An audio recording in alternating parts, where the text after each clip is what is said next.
Okay, perfect. So here we are. We are live. Today is the 15th day of the month of October. We're here in Kampala. My name is Ethan. And I'm Delilah. We're coming to you live from Kampala. If you are in Houston, it should be about 11 or 12 a.m.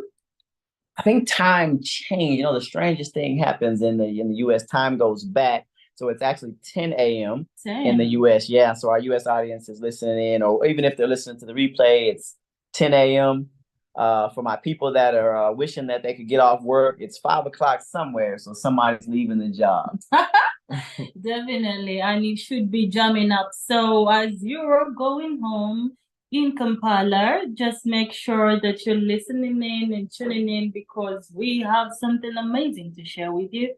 Yeah, for sure. This show will be fun because we've been, I mean, this past week has been really incredible. And the idea of the theme of this week's show being a Global Entrepreneurship Week 2023, which we were fortunate enough to be at the kickoff today at the Africana Hotel and to hear from some of Uganda's most, prosperous entrepreneurs, if you would. So I gleaned some few notes there. But even before that, we were amongst other entrepreneurs, and the week before in Entebbe. Yes, just last week we were at Trans Africa Business Summit, and that was definitely amazing, Ethan. For those of you who were not able to join us during this summit, we had the opportunity to be able to meet a lot of people who are doing business across Africa. So we're speaking, doing business in the diaspora and connecting that to Africa. And that means a lot, especially for the development of Africa as a continent. Mm-hmm.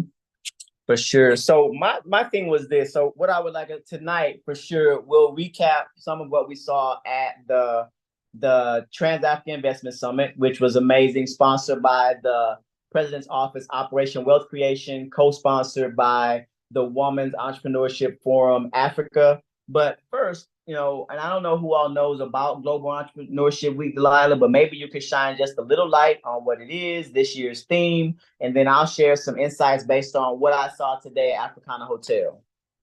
Well, this year's Global Entrepreneurship Week 2023 launch event already happened.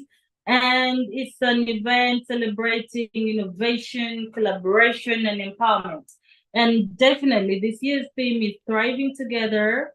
And we're laying the foundation for an even brimming and valuable connection for everyone doing entrepreneurship here in Uganda today. For sure, and across the world as well. So today we were able to go to Africana Hotel, and so I just want to share a few of the insights. Basically, there were a few panels, and people were able to, I think we met. What's the name of the pharmacies? That this man we saw the founder. I forget the name of the pharmacy, but at any rate, it's a very well-known pharmacy, and I think we should Guardian Pharmacy. Yeah, there you go, Guardian Pharmacy. So the founder was there, and he told us the story about how he was able to build up Guardian from a startup. I believe he studied at the University of Washington in the United States, and he dropped quite a few gems. One of the things that stuck out to me was he said when he talked about scaling, right, going from just market to momentum. You cannot scale two things. One, you cannot scale customer service. Another thing that you cannot scale as an entrepreneur, scale meaning really growing as a business, you cannot scale company culture. And so those things stuck out to me because one thing that I know, even if you're servicing 10 customers a month, 2 customers a month, you have to be giving people very high levels of service. People may not remember what you tell them. They may not even remember sometimes what they bought at your store or from you, but people will always remember how you made them feel. So that really stood out to me as it relates to evolving as an entrepreneur. And that second note that stuck out to me is company culture, Delilah, because customer service is something that happens external. When you're facing your customers, the face you show them and what they see and receive about your products or service. Yes. But when you talk about company culture, that's something internal, and that also cannot be scaled. And so for me, that really resonated because I think about myself as an entrepreneur. It's something that it's very difficult to become a global brand, to go into new markets without a strong team. And you won't have a strong team unless there's a certain culture within it, whether it be, you think about places like Google and Facebook, some of the larger brands across the world, people report about going to their headquarters, and it's like a playground because people feel very comfortable, they feel very vulnerable, they feel very open, unlike some of the more rigid cultures where you might see where people don't feel like they can be themselves, because at the end of the day, even as an employee, you're still a person. So that stuck out to me as an entrepreneur. You cannot scale good customer service, neither can you scale your company's culture. So we want to be very mindful of those things, even at your startup phase. It's how you're serving people and how you're treating people. All right, Ethan, just thinking about the fact that you can scale these things, how do you ensure that even after opening up so many branches across the world, you're able to maintain the same standard, the same hello, a thank you, and have this person feel the same way they felt when they were in Indonesia, and the same way they'll probably feel when they're in China and in the USA. So how do you create that kind of interlink to make sure that your service is top notch and you're able to cut it across and someone just doesn't feel any difference? You know, I think the number one thing, and I'm speaking from personal experience as an entrepreneur now, even building Shift, is that until there are systems in place, until there's some type of structure in place, it doesn't even make sense to scale. So what are we saying? Until or unless you can master, the first few clients you have, whether you're selling chapati, you're selling bio briquettes, coffee, whether you're offering a consultancy service, or you're selling a book, if you're marketing a book, whatever it is that you're offering in terms of your product or service, master it with one person, master it with two people. As a matter of fact, one thing that Shift has began to do is offer B2B services. And so as we've been, and that's business to business. And so as we've been working with and figuring out, MOUs, basic terms of service with some of the businesses that we've been entertaining, what we've realized is that, we have to make sure that our systems are in place. Okay, when we first get a call, what happens next? Because some people might say, hey, let's meet up. Okay, great. But you could meet up with 10 people, but if the situation doesn't end up getting you to a closing or an MOU, then you are wasting your time. So what is your system for when someone first reaches out? Do you have a Zoom call? Do you have an intake form? I'm answering your question by saying that same system can work now when you're servicing 100 customers. But I think first of all, we know what our product and service is. Okay, if this, then what? If that, then what? So now we have to realize, how do we put systems in place? And that's for your marketing, that's for your sales strategies, that's for your internal operations of your company. Every part of the business needs to have some sort of systems. Many times we fail at that. And so typically it's very difficult for us to even master the few customers we do have, let alone what we might call scale, which means you're going to a much higher level of operations and functioning. What does it really mean to scale, Ethan? No, just thinking about it. If I have two stores, say of a particular pharmacy, and I go on to 3 and 4, does that still count as scaling, or do I have to go global? No, I would absolutely say if you have one pharmacy and now you have 2, scaling is relative, right? It's relative.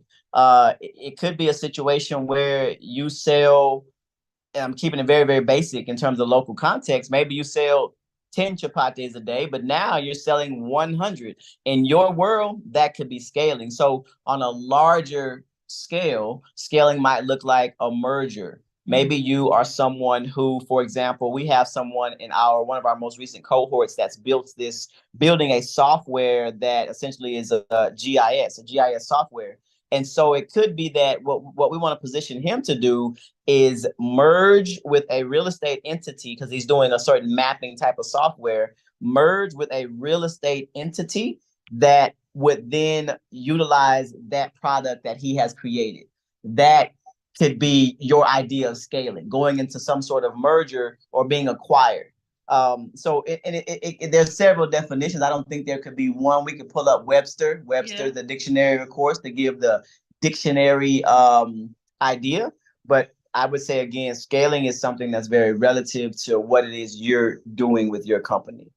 But also we have to understand that scaling has advantages. And despite the fact that there may be hiccups, especially if you've not planned it out well, we should definitely know that the decision to scale should come from your team. Also, we have to understand.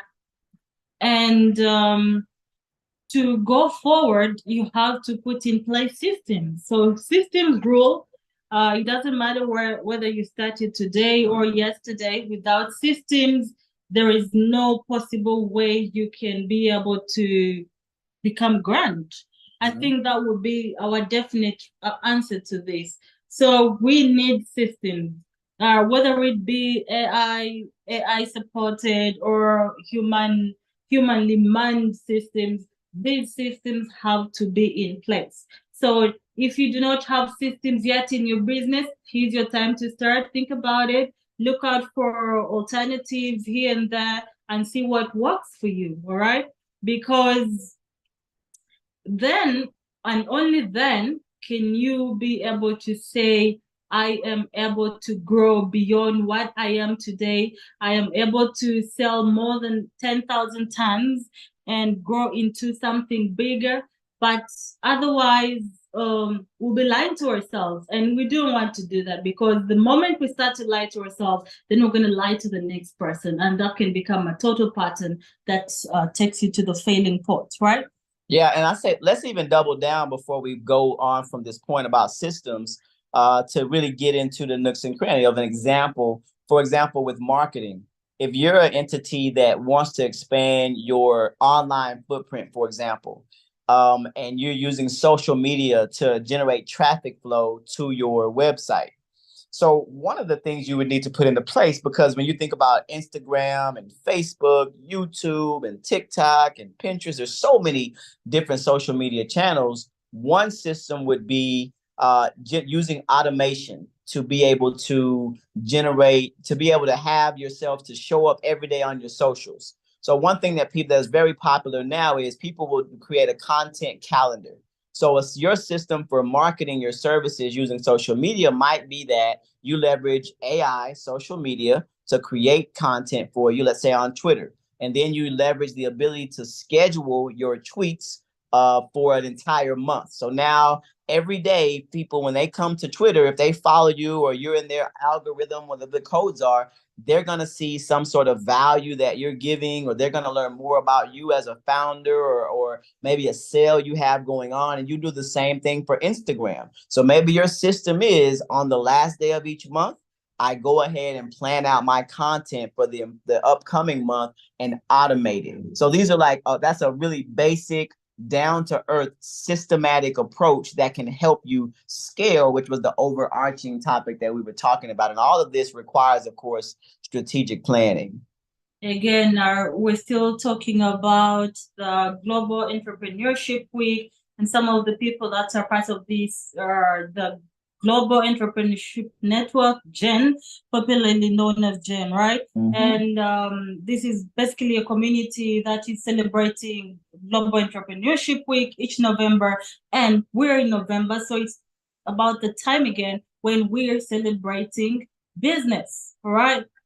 Right to it, Ethan. Awesome. And so, like she said, that's what we're talking about. You're listening to Ethan and Delilah. Okay, we are essentially, we do a show each Wednesday at 7 p.m. East African time, and it's now 10 a.m. if you're in Houston in the United States. And we talk about various business topics each week. This is just a 30-minute power session just to give value to our community and people that are intrigued by education and entrepreneurship.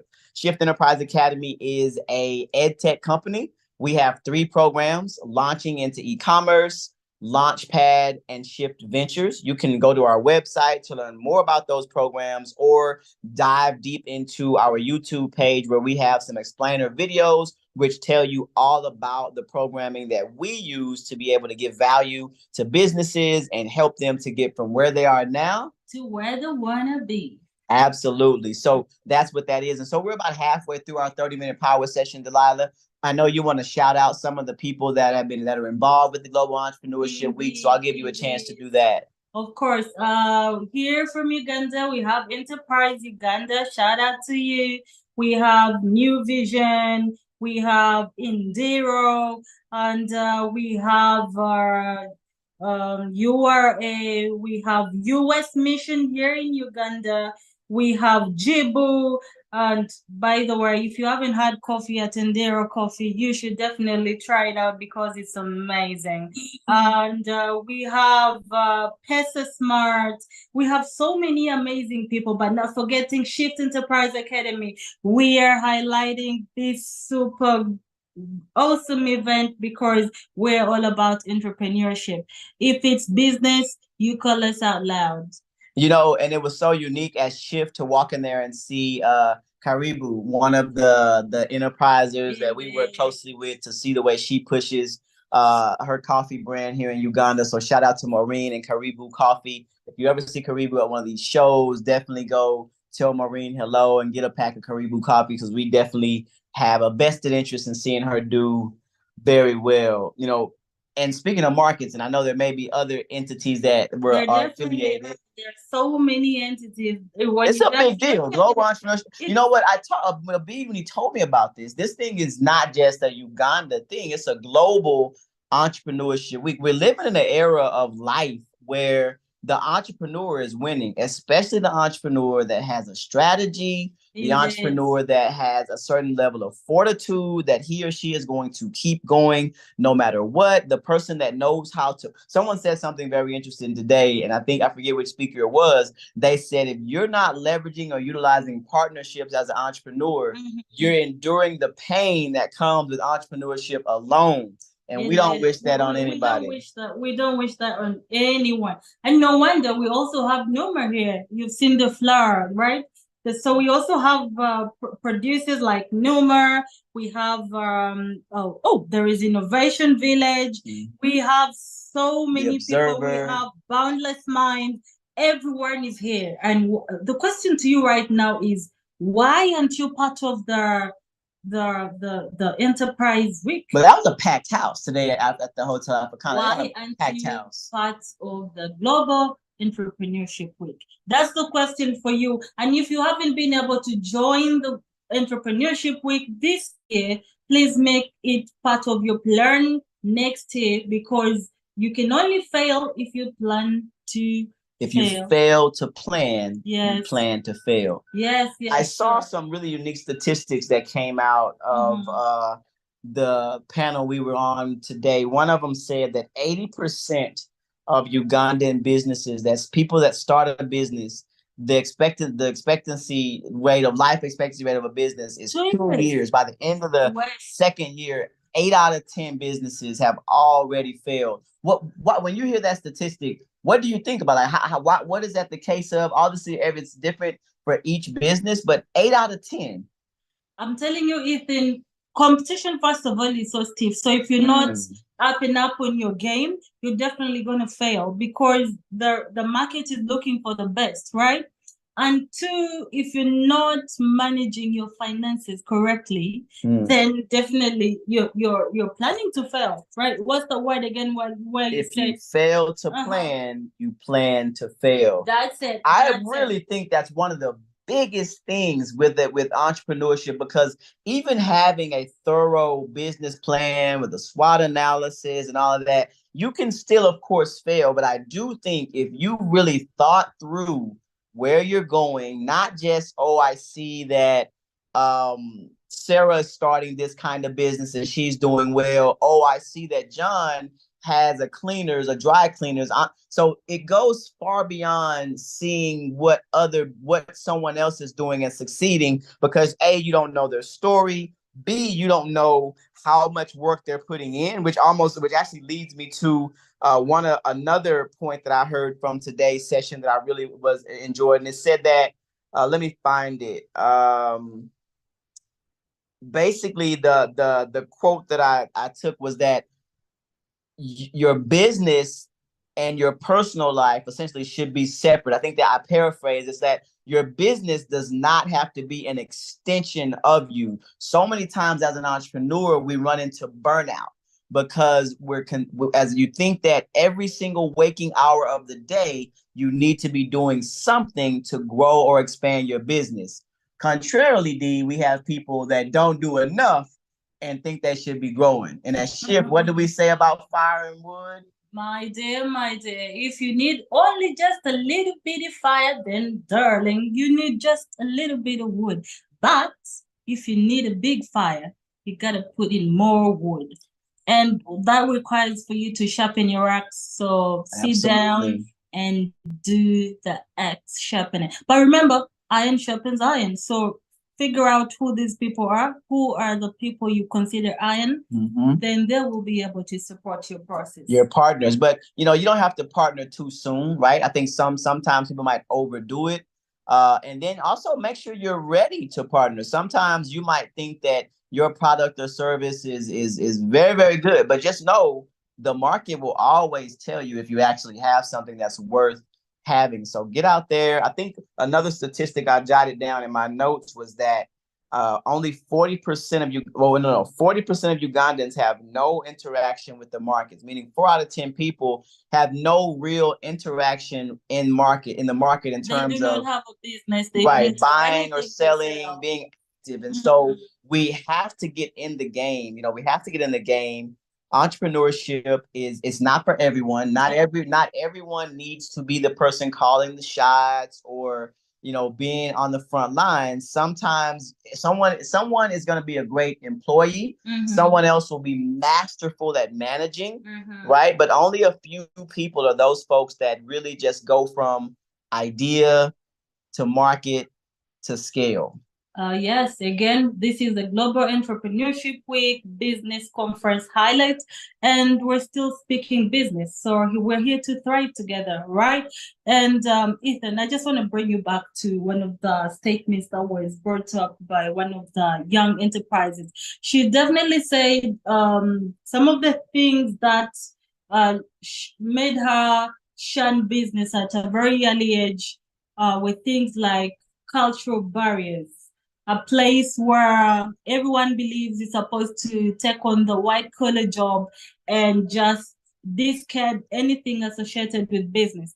And for a family like that, a community like that, to see her thrive in business, it's really amazing how their mindsets have now changed. Imagine having multiple communities like that without any form of rising businesses. What happens with people like that?